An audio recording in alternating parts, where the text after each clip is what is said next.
लंबे वक्त बाद तेजस्वी यादव अपने इंतखाबी हलके राघोपुर पहुंचे। तेजस्वी यादव ने राघोपुर असेंबली हलके के कई मुकामात पर जनता दरबार का इनेकाद किया और माई बहन मान योजना की जमकर तशहीर की।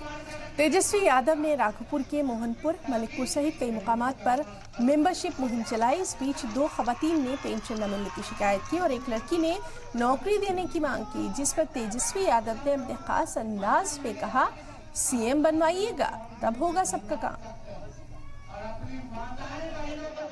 हम लोग मैंने घोषणा किया, पिछले बार सरकार हम लोगों का बन गया था, बेईमानी से हम लोगों की सरकार को नहीं बदल दिया गया, लेकिन इस बार 2025 में नीतीश जी बदलेंगे, और बेरोजगारी भी होगा खत्म और महंगाई भी होगा खत्म। जब बढ़ेगा गरीबों का हाथ